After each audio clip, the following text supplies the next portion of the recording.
Good morning, everyone. We're looking at the first chapter, which is defining critical thinking, and we will be looking at what exactly critical thinking is all about, what are the characteristics that makes a person a good critical thinker, as well as what sort of barriers and restrictions occur when one is trying to think or analyze critically. Now, one of the first questions that we often ask is, what is critical thinking? Now, in the past, when we were to talk about critical thinking, it was all about solving problems and coming up with solutions that were different.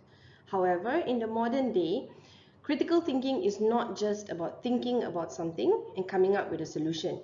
It also includes having analytical skills, other skills such as working with others, doing research, as well as coming up with solutions that are suitable for everyone. So let's look at what critical thinking is all about.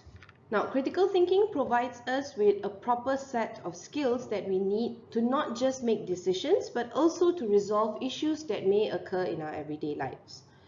Now, what we need to know is that critical thinking is not just one particular skill, but rather it is a collection of skills that we need to help us to grow both intellectually as well as on a personal level.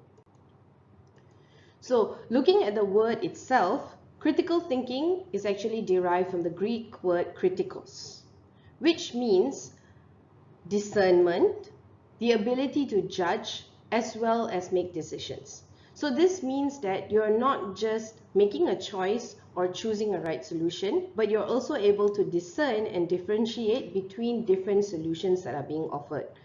At the same time, you also need to judge things to see whether or not these solutions are feasible, and finally make the choice of which decision is the best for you. So what we think about critical thinking is more of learning how to think rather than just what you're thinking. This means that we are teaching you the method of thinking, but we're not giving you the information to think. What you think is based on how you perceive things. What we are merely doing is showing you the methods that can be employed in order to come up with a proper solution. Therefore, critical thinking requires good analytical skills, because when you are trying to make a decision or trying to choose a solution to something, you need to analyze every possible solution before coming up with the right one. Therefore, logic is something that's very important. So when you look at logic as part of critical thinking, logic is defined as the study of methods and principles that are used in distinguishing a good argument from a bad argument. Now, a good argument needs to be defined as something that is correctly phrased, whereas a bad argument is an argument that is incorrectly phrased. We will look at what arguments are all about in chapter 3.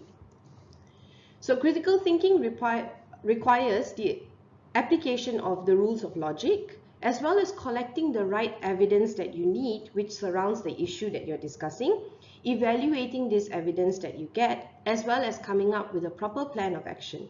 So when you put all of this together, then you see that you are actually thinking critically. So at the end of it, when you think about it, critical thinking is not just about giving your opinion on an issue. But what it includes is that you need to come up with an issue that is logical, well-placed, as well as something that can be analyzed properly. Arguments that come up based on your opinion are usually based on your personal feelings rather than reasons or facts. Now, this is something that you want to avoid. Why? Because when you look at arguments that are based on opinions, they don't necessarily mean that they are the most reasonable. And what happens is that when you choose an argument that is based on how you feel about a particular issue, this can result in you making poor choices or acting in a way that you may later on regret. Also, what can happen is that when you come up with an argument that is based on your opinion, it is usually based on what you understand of that thing. And most of the time, it might be an uninformed opinion, something that has not been thoroughly researched or something that has not been confirmed as being factual. And therefore, this can cause harm to not just yourself or to others, but also to a wider range of society.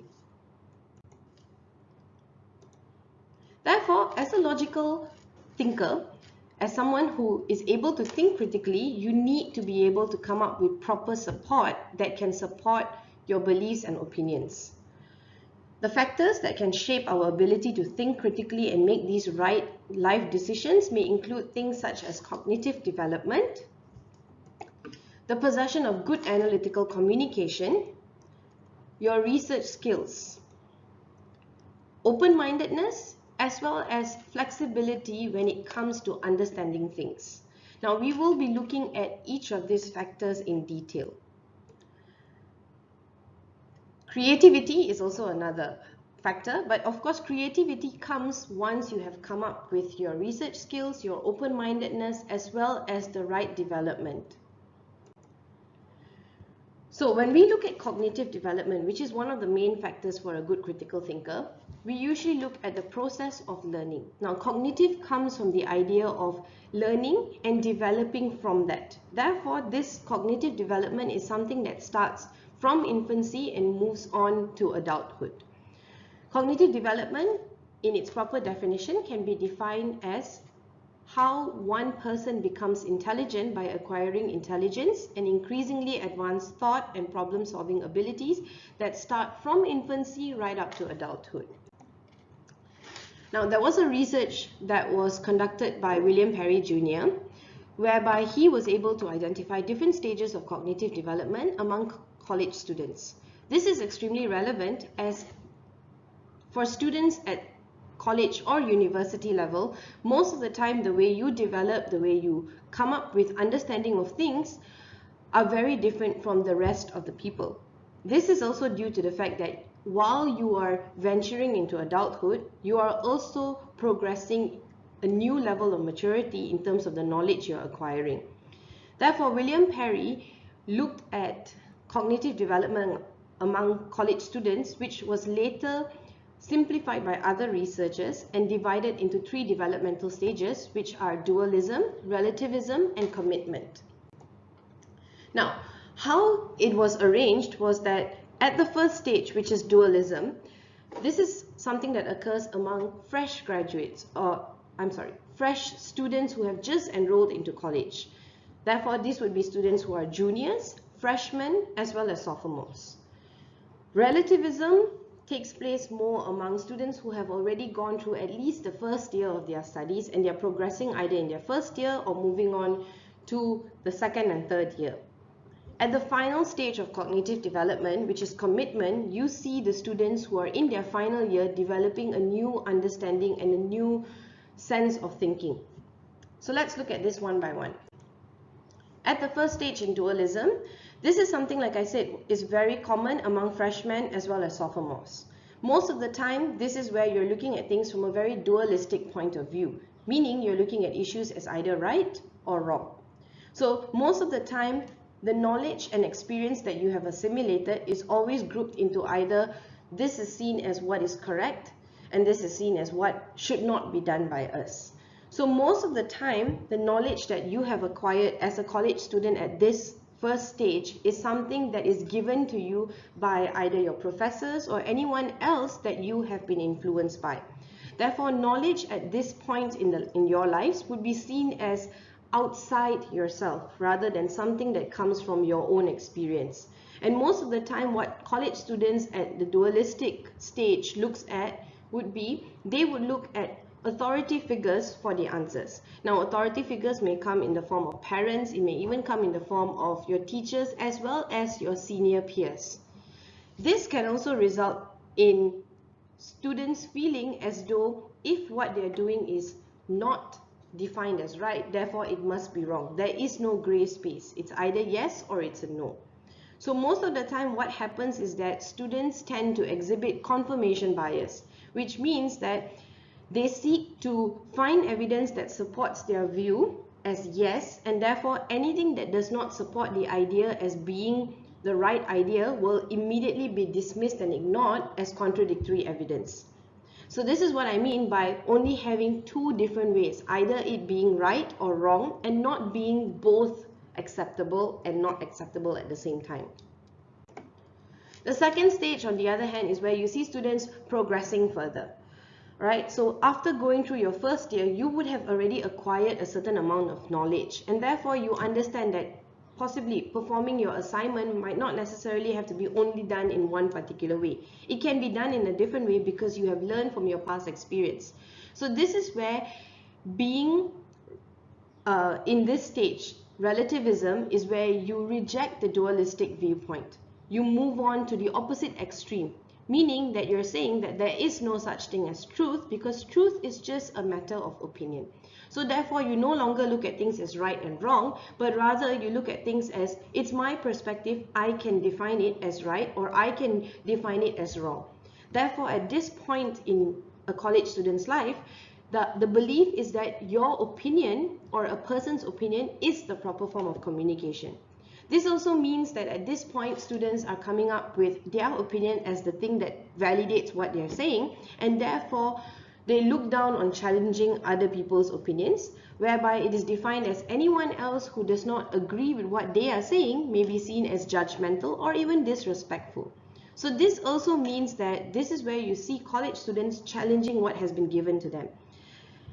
As someone in the institution, I noticed that first year students are able to come up with assignments based on what has been required, whereas student at the relativism stage would be looking at things in a way that they define it according to how they feel comfortable working on their assignments. So this does not mean that the student will completely disregard the authority figures, but they would still look to the authority figures, but at the same time, they would choose to come up with their own opinions first.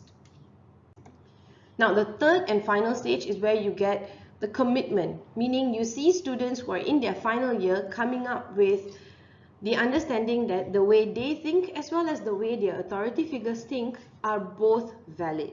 So this means that it doesn't mean that what they are saying is the only thing that should matter, nor should it mean that whatever their professors are saying is the only thing that should matter. So this is the stage where ambiguity and uncertainty can be acceptable. So at this stage, students believe that not all thinking is equally valid, and not only can authority figures be mistaken, but sometimes a level of uncertainty and ambiguity is unavoidable. So most of the time what happens here is that they are not necessarily constantly turning to their authority figures, but they are able to make their own decisions and commit to particular positions based on the reasoning and evidence that they have acquired. So this means at this point of a college student's life, they are able to be open to new challenges as well as being flexible enough to come up with their own opinions when they come across new evidence. So, at the end of this lesson, what we can note is that most of the students are able to come up with cognitive development from the very start. Whether you're in high school or in a primary school, you're able to come up with a way of looking at new knowledge. However, there are different stages of accepting knowledge. Most of the time, we accept what is given to us. But the more experience we gain, the more understanding we get, we start forming our own opinions. And ultimately, when we have reached the higher part of our cognitive development, we are able to come up with our own opinions based on evidence and research that we have conducted. Now, in the next lesson, we will look at what are the other characteristics that makes a good critical thinker, someone who is able to discern and come up with the right judgment. Thank you.